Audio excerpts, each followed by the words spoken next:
So in today's episode of Reviewing Stuff, I'm going to be going over the most recent NASCAR Cup race from Chicagoland. The return after, 7 years since 2019. So that's it's pretty cool to see there, by the way. It's like, I'm sorry I'm late. I'm late on recording it because I usually record like around 7.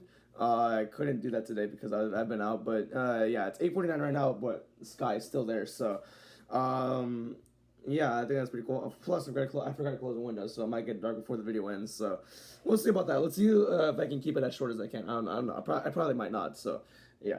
So yeah, let's go over this race. Let's start off with the finish. And the results. Chase Briscoe got the win, and a pretty interesting finish. I wouldn't say it was the most fun finish because 2018 was better in my opinion. I do think it would have been a lot better though if it wasn't a Gen 6 car. This car just makes it's just so restrictive on passing and the air.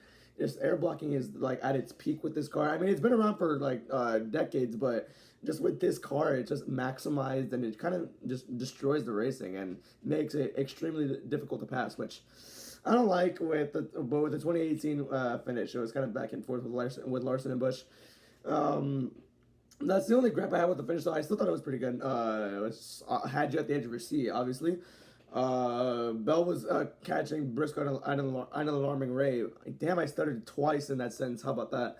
But like I was saying, the air blocking and the restrictiveness of this car, Bell just couldn't get around him, and the lap traffic just would not get out of the damn way. I think it was AJ Allmendinger who stayed ahead of the 19. So that was pretty restrictive there. So yeah, but Chase Briscoe ends up with the win. It's JGR 1-2-3 Nashville flashbacks. I would say that as well. So yeah, but cool first one for Briscoe. I think yeah, it's pretty cool to see there. So yeah, okay, let's go over the results now. I really messed up this first part of the video. So yeah, I guess I said JGR 1-2-3. Yeah, Bell and Hamlin got second and third. Great points day for those two. Hamlin, by the way, increased his points gap by 44 points, I believe. So yeah, it's been a rough 5 weeks for Tyler Reddick. We're gonna talk about him in a minute. But yeah, I'll get to him in a little bit. And then you had two Hendrick cars. William Byron got fourth. He actually beat out Larson in the tournament, which I'll talk about in a minute as well. Alex Bowman, how about that? He was the most recent Chicago winner as well. He got fifth. Great finish for him. I'm very happy for him there. Bubba Wallace in the top 10. He got 6. Great job for him there. Ryan Blaney got 7. Ty Gibbs got 8. Corey Heim and Riley Herbst on your top 10. So yeah, Corey Heim won his most recent race. That was at San Diego. And Riley Herbst, he's showing more speed this year. A lot of improvement out of that 35 car. So yeah, pretty cool to see for Riley Herbst. So yeah, that's about it there. Now let's go over the crazy stuff that happened, all the crashes and the big talking points.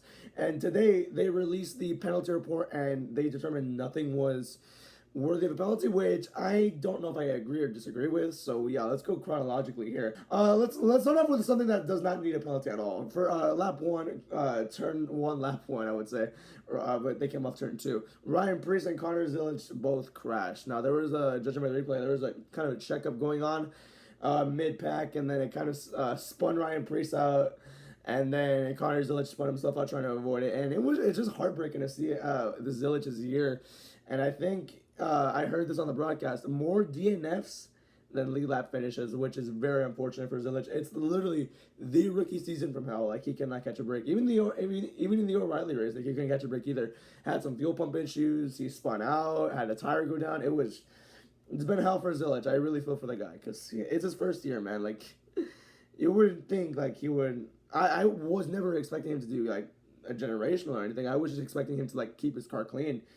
But I guess I guess he can't do that, or it's not. Most of it's not even his fault either. It's just very horrible luck, I would say. So, I really feel bad for Connor. You had 3 big talking points in stage 1 because there's 3 cautions that definitely caught my eye. The second wreck happened around lap 32 was Zane Smith spinning out, and I thought it was a routine spin, like, okay, he kind of lost it going into the corner or something.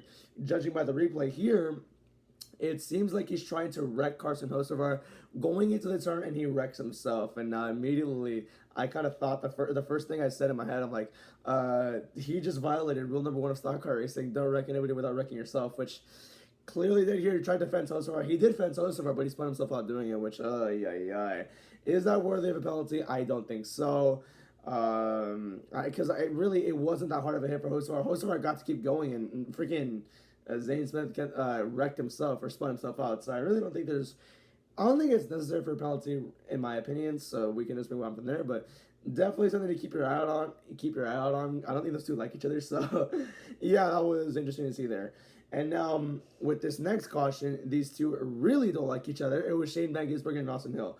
Now, if you go back to San Diego, Austin Hill, or actually no, to Pocono. If you go back to Pocono, Austin Hill kind of went out the track, made a three-wide situation, tried clearing himself off three, wrecked SVG and some other cars. So that was the first domino effect. And then the second one, he wrecked Zilich and SVG going into, I think, turn 2 or turn 1 or turn 2 in San Diego. So that already pissed off SVG. So leading into this race, what happened here is that SVG just did not give a damn and wrecked the 33. And I'm not the biggest Austin Hill fan. I don't really like him that much, but seeing at it from an unbiased standpoint, I do think that kind of warrants a penalty. It's a little dangerous, right? Because 4 years ago, you would see injuries happen with the softest hits. Alex Bowman got concussed from a small crash at Texas. You can never know. And with the rear hits, they're actually more worse with this car.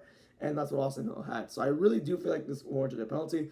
I'm not hating on SVG. I honestly think Hill had it coming.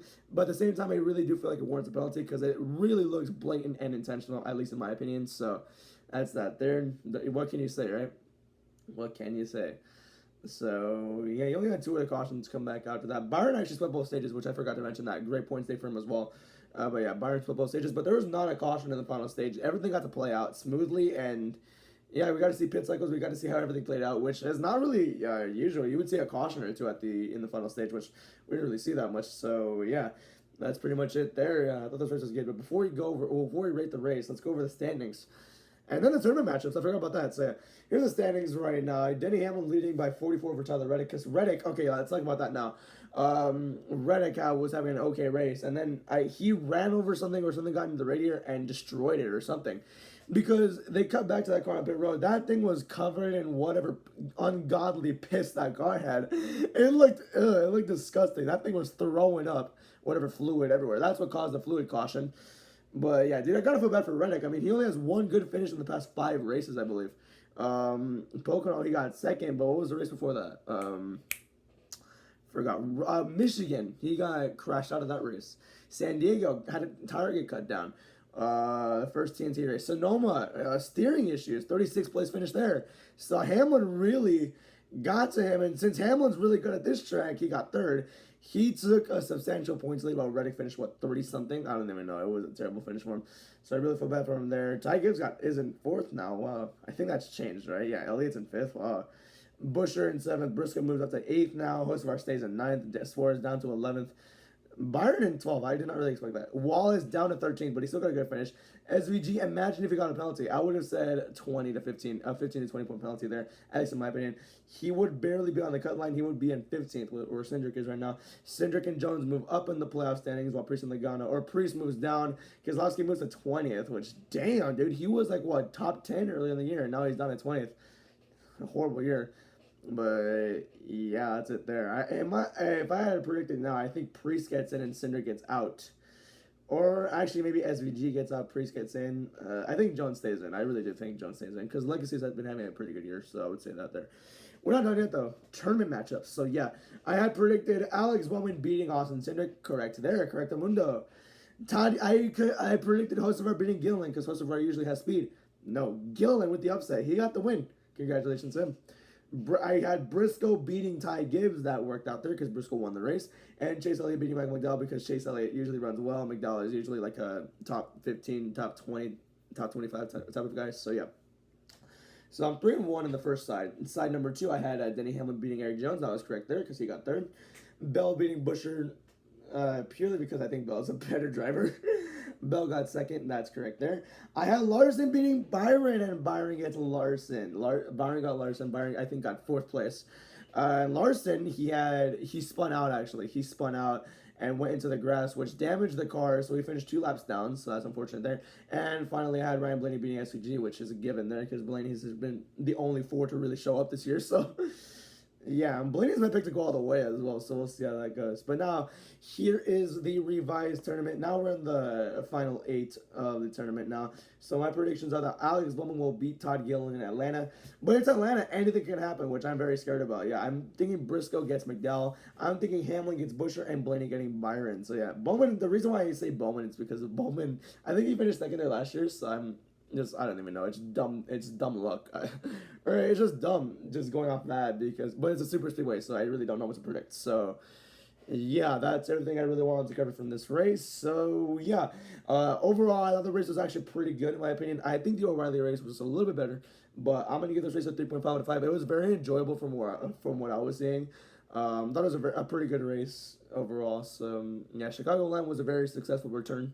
Hopefully they can come back next year. Hopefully, I don't know. The Chicago Street Race might come back, but I hope Chicagoland can stay for the future as well. So yeah, only if they can get rid of or only if they can take care of those parking issues and all the other infrastructure details. We'll see about that as the years go by. But yeah, I'm gonna give it a 3.5 out of 5. It was a good race. It was a good race. So yeah.